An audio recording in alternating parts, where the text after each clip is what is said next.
welcome to another 1v1 cast by your boy SDD. We've got Olev rocking the Ravener Alpha today on Seraph Palace, going up against Valerio and his Chaos Sorcerer. This guy is known as Mr. Interesting. And look at him, if he's not an interesting looking fella, I don't know who is. But so far, build's not looking very interesting. Just conventional opens, a little bit of traditional Olev AFK, as you do. I'm going to finally get involved in taking the PowerPoint. And a little bit of Sorcerer worship here, going to infiltrate the Chaos Sorcerer and CSM. Let's see what the Chaos Sorcerer is going to do for it. Probably going to want to go for a little bit of a Doombolt ambush on some Gaunts and Gants. If the Doombolt lands perfectly, I'm pretty sure it will instantly wipe the Hormagaunts. Or the Termagants. Any of the Gaunts or Gants. If it doesn't wipe them, it'll bring them bloody close. So you can get some nice little ambushes here when the enemy isn't watching, because obviously they don't see that your Worship Sorcerer is lurking. And then you distract them on another part of the map with CSM shooting. And then you hit them with the Doombolts and wipe their Gaunts. We'll see if Valerio can get any sort of plays like that off in this match. We're going to see double Spore Mines apparently for the Ravener hero Olev. Spore Mines are going to be very effective against the Heretics, that's for sure. Less effective against single entities. They definitely rely on their splash damage to be particularly potent. Okay, Olev has got them on Overwatch, which must be a mistake. You definitely don't want this many Spawn Mines. They cost 125 requisition each, for God's sake. Not sure about blobbing them together either. I mean, they will do some damage to the CSM, but it's not really worth it given that these were 125 requisition.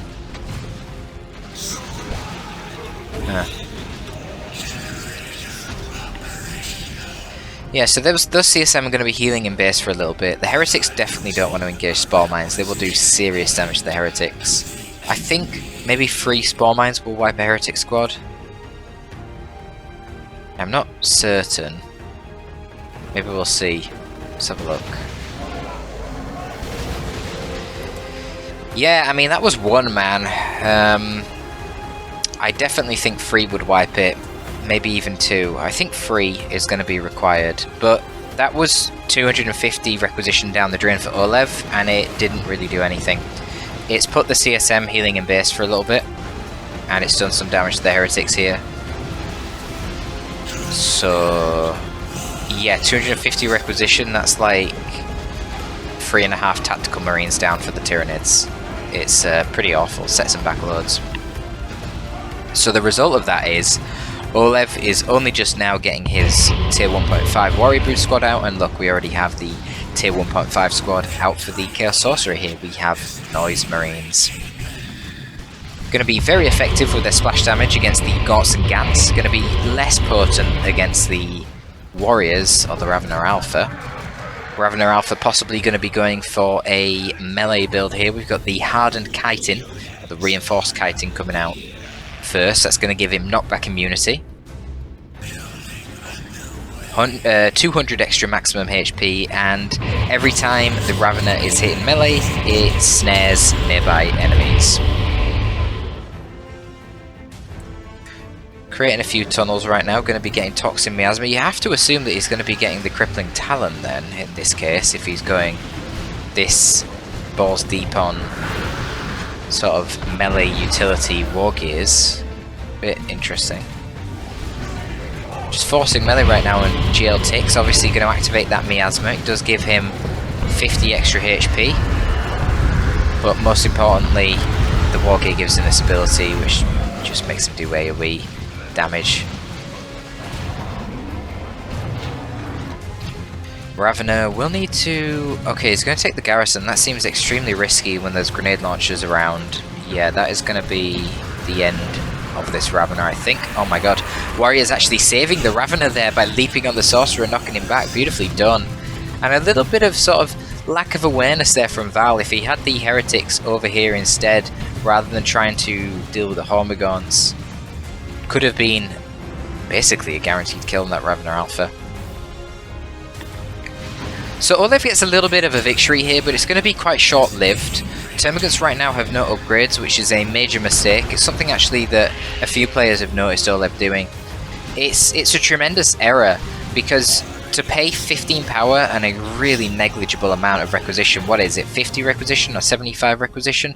I mean, that's so small, given that these guys cost, what, 240 plus requisition.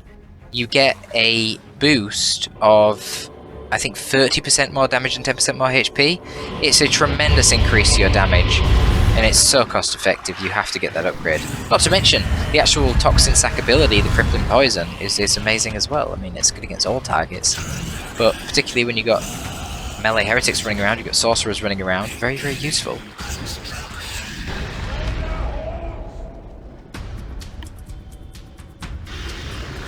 Hang on, so have we actually got double warriors? Are they in the tunnel? Yeah, we do. Wow, cool.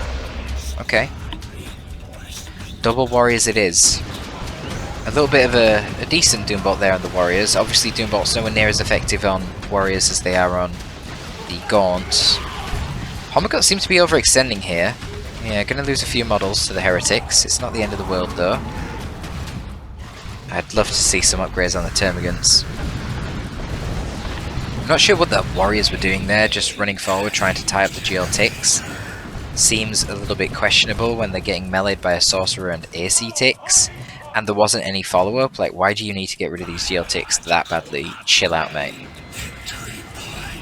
So there's really been no gen bashing from either player here, but the expenditure on Olev's side has been really quite massive. Getting both of these war gears, in addition to now a Barbed Strangler. I mean, that is 50 power right there on that squad. That's like 50 power. This is another 30 power. And now he gets one Toxin Sacks, which is 15 more power. I still think he should get the other one, but we can see the result. The result is that Valerio is already going tier 2. Val spent 20 power on the Sigil, which we haven't even seen being used yet. And I mean, he spent a fair bit here, 25, and then like 45, and then 30, so... pretty heavy power tier 1 for both sides. Pretty heavy power tier 1 for Val, given that he only has 4 units. These AC tick GL ticks are very, very expensive. We'll see how they perform. Yeah, this is just too many units right now. This is the entire Tyranid army. So Val needs his entire army to contest it. And I think in an army versus army fight, Val's going to be losing anyway. Yeah, looks like there was an attempt at a Sigil of the Rift there, but it was cancelled because he realised the Tyranids were backing off anyway. Now, one of the beautiful things of having the hardened chitin is Cacophony won't do anything, because he becomes knockback immune. And I'm sure that was a very intentional choice. And then the Toxin Miasma can put in its work on the Heretics, and then he can swap to range stance and pew-pew the melee heretics. Hormagot's here, now munching on some generators. It's going to be Bloodletters as a first purchase for Valerio. Perhaps not realising quite how far ahead he is in tech. It is always a little bit dubious to be going for vehicles first against Tyranids when they do have generally such a good economy. They typically always are on tech parity, but not in this instance. And we're going to see the Rod of Warpfire and the Demon Armor, and this is the power of the Rod of Warpfire. That ability is really freaking strong, and against all targets, really. Plasma Cannon damage, that's what I was looking for, the damage type. So basically, oh god. And that is going to be a wiped Hormagot squad as well. Looks like there was a pretty good special, I'm not even certain, I was too busy looking for the tooltip. What I was trying to say is, because this thing, the Warpfire ability, does plasma cannon damage, it actually has a damage modifier to do more against heavy infantry, so... even the free model heavy infantry warrior squads will take a good amount of damage from that, and we've seen it when it was used there against the Bow Strangler warriors, who got kind of wrecked. The ability does full damage on retreat as well, so it's really scary. It's a really scary ability, especially against Tyranids. I'm pretty sure perfectly lined up Rod of Warpfire on default, non-upgraded gaunts will wipe them. So it doesn't take much damage in combat to get an upgraded squad into a position where they get wiped. Unfortunately, Rod of Watfire there missed the rear 2 models. You've just seen how it melted all the rest. So scary. So scary. Gives him a decent little ranged attack as well. 35 DPS range. I mean, technically that's the same level of DPS as a default tank marine. So it's not insignificant at all. I was just going to say, we probably need to see the acid splatter coming out for the Ravener Alpha here, and indeed it is. That is obviously why he didn't get the Crippling Talon in Tier 1, and I kind of like it actually from Olev. I don't think the Crippling Talon would have been particularly useful. But now he gets access to the acid splatter, and that will be amazing. It's such a good melee war gear. So not only is it 55 DPS power melee, but the most important thing is the splash damage that you see there. 15 piercing damage in a 180 degree circle of radius 5 every time he attacks. It's really strong against infantry. Heretics in particular will just melt to this thing. But 55 DPS power melee is good against everything. It's good against the Noise Marines too. Of course, it synergizes with the fact that you can't knock him over due to the reinforced chitin. We'll see how it does. We've got Gene Stealers coming out now, and of course we have the Adrenal Gland Warriors to buff them up with a melee synapse. So these Gene Stealers right now will have a whopping 80 melee skill. Or is it 90? I always forget. They have more by default, right? So I think they go up to 90 with this melee synapse. And a decent amount of HP.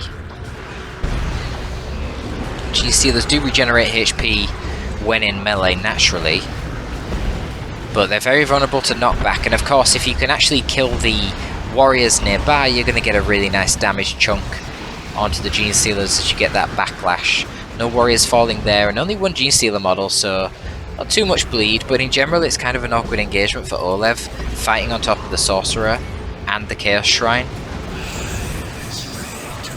A little bit sus. Chaos Shrine gives damage, well, it depends on the Chaos Shrine. The Chaos Shrine of Tzeentch gives damage resistance to nearby allied troops, and the Doombots I do not believe do friendly fire as well, so pretty helpful in melee fights, believe it or not.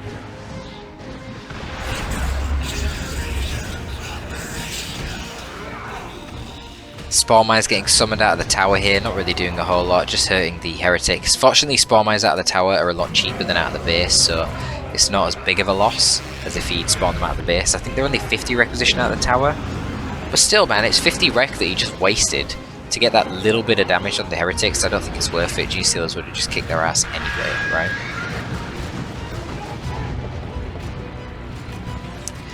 Yeah, Gene Stealers need to get straight onto those CSM here. The power melee damage in the retreat will be pretty nice, but good barrage there from the heretics to knock over the Gene Stealers, prevent any further bleed onto the CSM. Oh, here we go. We got the Blastmaster. Where is it? Where the hell's the Blastmaster? Oh, there it is. How did I miss it? This is going to be a tough position for Olev to break. He's got that VP lead right now, but there's even a Chaos Dreadnought coming out. This shrine is actually pretty beautiful here. You see the blue buff circles? That means they're getting the damage resistance from the shrine. You really don't want to take a melee fight on top of this, because the Doombots are going to be hurting you. They're getting the damage resistance from the shrine. Certainly if the Sorcerer is nearby as well. Demon Hammer is a pretty cool choice. We've not actually seen the Demonic Shield being dropped yet. I'd like to see it right here on this blob. It would make sense, help the Bloodletters out in the fight. Man, there's just so much shit here to deal with. An okay warp fire, not the best. Sorcerer needs to get involved in melee. Still does okay melee damage with that staff. 50 melee DPS. It isn't power melee, just basic, so it's not the best against the warriors, but it's alright. Contributes. He does have a beautiful special attack with it, that's for sure. It's a 360 degree special attack which has very high damage. I don't really like that engagement there from Val. I mean, it worked out for him. He definitely had superior forces. I would have liked to have seen a Demon Shield straight away to protect all those troops. Don't know why he's not using that really now.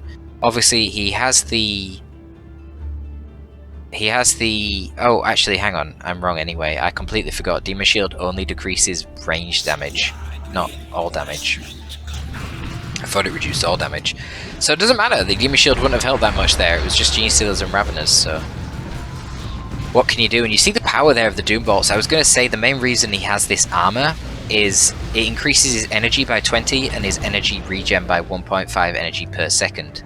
That regen is the most important part, so it helps him spam as many spells as possible. He wants to be spamming Doom Bolts when he has 100 or more energy, so he gets the 6-bolt Doom Bolts, and you've seen how effective they are. Even against the upgraded Warrior Brood with a 4x Swarm, which gives them 20% more HP, the Doom Bolts do a lot of damage. But then he also needs energy for the Rod of Warpfire, and he also needs energy for the Sigil of the Rift, so it makes sense to go for the Demon Armor, which gives him that little bit of extra max energy, and most importantly, a lot more energy regen. Sigil coming out here, trying to teleport in the Ravener. He is going to grab him. Not sure about the grab, like. He's very hard to deal with this Ravener because he's got that reinforced kiting and can't be knocked over. It's just very annoying. Oh my god. A brutal amount of friendly fire here from the Blastmaster is not really ideal, but the Ravener needs to be very careful. Okay, Blastmaster's being a bit more productive here. We're going to get Dark Flames coming down. The Warrior took a little bit of damage on one of their models there.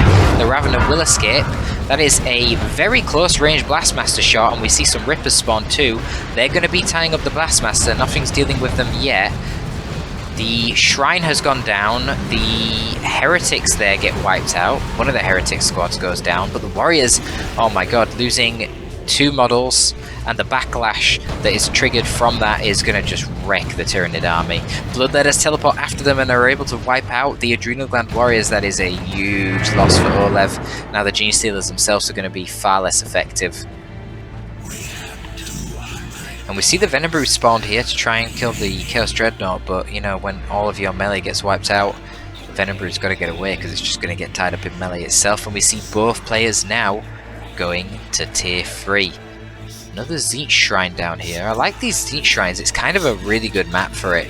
The way that the VPs are all sort of laid out through the center, certainly in this kind of area. I'd actually like to see them placed here behind the shot blockers. Over here, it'd be really good because it'd give damage resistance to all units sort of in this area, whilst also being way harder to kill. And they've got pretty long range, these Tzeentch Shrines, pretty good range. Was that a Sigil of the Rift onto the base to summon the Tzeentch Space Marines? I think it was. Look at the damage there on the Gene Stealers, the Doom Bolts into the Warpfire, and now the CSM just beat them up in melee because they're so fragile, and wipe them! Oh, that's brutal. Really unlucky for Olev. Horrible retreat path. But it, you know, that's the positioning. He needed to be further over here to retreat. He should have seen that Warpfire coming. I definitely seen that Warpfire coming from a mile away. Ranged Synapse Termagants though, look at him go. Managed to take out one of the models here of these level 3 Tzeentch Space Marines. They've obviously got a nice damage buff there from the Ranged Synapse. Perhaps the Tzeentch Space Marines should have been focusing the Venom Brood instead. What's going on down here? The Ravener's doing a little bit of harassment whilst the Warrior Brood is capping up the map, but of course the Chaos Dreadnought, pretty good counter initiation tool. Blastmaster shot goes off, doesn't matter when the Ravener is in retreat. And Val's going to be able to retake both of these points here with his Heretics and Bloodletters. Interesting that Olev went for the Ravener drop over here. Interesting because he's tier 3. So not really understanding that choice too much. Yeah, Warrior Brood gets an Electroshock grub off, but it doesn't really matter because there's no follow-up here. It'll be easily repaired, and they did lose a model in order to do that, which is not really ideal.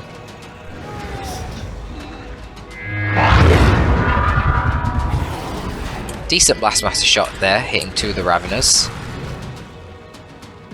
And they are burrowing onto the Noise Marines, but this is not really an engagement they won. With a Chaos Dreadnought standing right there. Oh god. Another beautiful Doom Bolts. The Doom Bolts have done so much damage.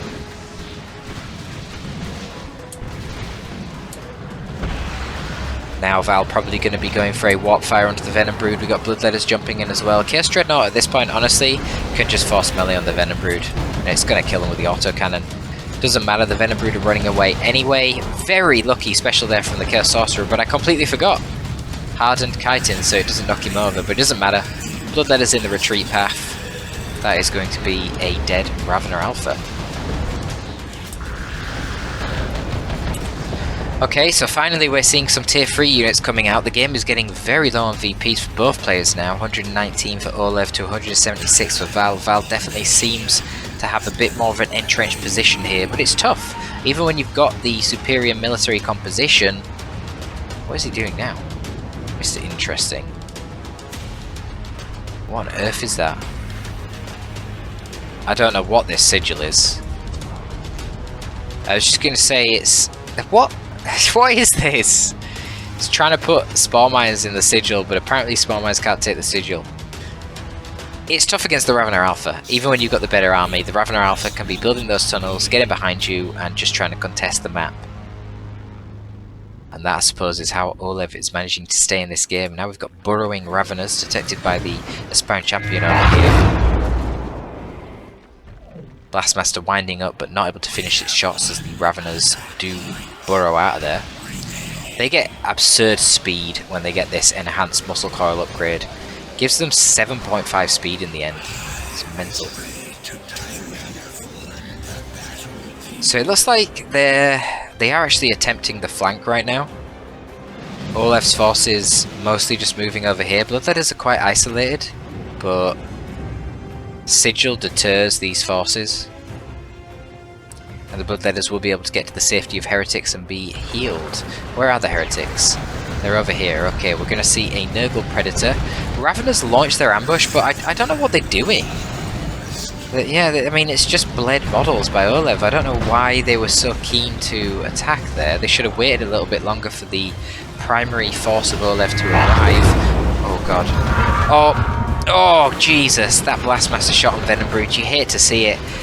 Absolutely colossal amounts of damage. Nearly one-shots the squad, for Christ's sake. They have to get out of there, and now the problem, of course, for Olev is there is no AV on the field right now. And you've got a Predator tank of Nurgle, a very durable Predator tank, and a Chaos Dreadnought to have to try and contend with. Carnifex is going to be out for Olev soon, but I don't know how much it's going to be able to do. There isn't any dedicated AV on the field right now. The Nurgle Predator is literally the worst Predator in the game for actual outputting damage against vehicles, so that definitely will help Olev, but I don't know. I find it... Like, a Thornback Carnifex would be the most durable, but its effective damage against a Nurgle Predator, which actually gets 40% melee resist, and against the Chaos Dreadnought, which has 20% melee resist, not going to be very effective.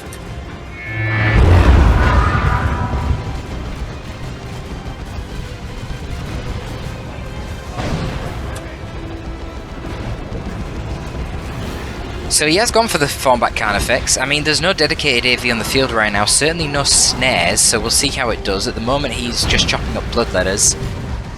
The Chaos Dreadnought... Oh, the Chaos Dreadnought is a Khorne Dreadnought. Oh, that's pretty scary, because a Khorne Dreadnought will... It doesn't have the mobility of the Thornback Carnifex, but it can basically 1v1 it in melee. Obviously, the Thornback Carnifex's job is not to fight a Khorne Dreadnought. It's going to try right now. Of course, it's got the Bloodletters, it's got the Venom Brood there to support, but it's not going to work. The Venom Brood gets pushed away by the Bloodletters, the Khorne Dreadnought activates Blood Rage, and this is the instance in which the Khorne Dreadnought wins. Carnifex has to charge out of there, it's going to die. Why is it not charging? Has he used the charge? Oh no, did he charge in? Oh, now he charges. What? What was that? You should have charged out ages ago. It doesn't matter, there's no VPs left for Olev. The Khorne Dreadnought and the Chaos Predator combo is going to slay his poor little Carnifex, which goes boop. And Valerio is going to be able to capture the mid VP. Olev can't contest it, and he's going to run out of VPs himself. Scrappy final fight there. It's tough. I think the Thornback Carnifex... Yeah, it was focusing the Bloodletters first, but then it rediverted its attention. I think that was a mistake, because whilst the Bloodletters are alive, the Venom Brood can't shoot, and that means that the Khorne Dreadnought wins. If the Venom Brood are free to fire, then they can just do a load of damage to the Khorne Dreadnought and the Conjurer Knight won't be able to beat the Carnifex. But yeah, awkward situation there. Now Val could have won that engagement anywhere by going for the Subjugation Tome, taking the Venom Brood with the Subjugation, and then just shooting the Carnifex. So yeah, compositionally Val was superior. Typically when you play Tyranids, you want to be a tech ahead of the opponent anyway.